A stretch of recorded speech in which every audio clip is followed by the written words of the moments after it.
مانا کہ محبت کے سفر میں ہر گام پہ 100 مشکل ہے، لیکن یہ سفر آسان بھی ہے اگر ساتھ تمہارا ہو جائے۔ اگر تو ساتھ چلے تو پھر یہ سفر مشکل ہے۔ ہارون رشید نا اپنے محل کی چھت پہ ٹہل رہا تھا، سب سے اوپر والے چوارے پر۔ نیچے سے حضرت بہلول دانا گزر رہے تھے، اوپر اس کے ساتھ سپاہی بھی تھے، گن مین بھی تھے۔ اس نے کہا یہ بابا تو ذرا اوپر اٹھاؤ۔ انہوں نے ایک ڈولی، ایک ٹوکری سمجھ لیں، اس کو رسیاں باندھ کے نیچے پھینکا۔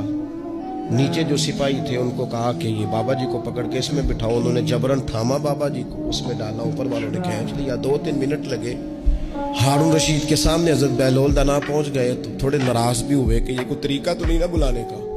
ملاقات ہوئی تو کہا کیوں بلایا؟ کہنے لگا ایک مسئلہ پوچھنا تھا۔ فرمانے لگے بادشاہ ہے نا، تیرے مسئلے پوچھنے کا بھی اپنا ہی انداز ہے، پوچھ مسئلہ۔ کہنے لگا بابا پوچھنا تھا کہ آپ اللہ تک کیسے پہنچے؟ حضرت بہلول دانا چپ کر گئے۔ 2-4 منٹ کے بعد کہنے لگے جس طرح ابھی زمین سے تیرے تک نہیں پہنچا، بالکل اسی طرح ہی پہنچ گیا اور رب کریم کی بارگاہ تک، اور وہ بھی جو اس نے کرم فرمایا ہے، ورنہ میں تو نہیں سمجھتا کہ میں پہنچ گیا، وہ بھی اگر تیری خوشگوانی ہے۔ ہارون رشید کہنے لگا مجھے سمجھ نہیں آئی۔ فرمانے لگے تو بادشاہ جو ہے اتنی جلدی کیسے سمجھ میں آئے گی تجھے بات؟ فرمانے لگے اگر میں تجھ سے ملنا چاہتا نا تو میں ایک درخواست لکھتا، پھر کسی وزیر سے سفارشی سائن کراتا، پھر وہ جمع کراتا، پھر مجھے ٹائم ملتا کہ فلاں دن فلاں تاریخ فلاں ٹائم آ جانا، پھر آ کے میں لائن میں لگتا۔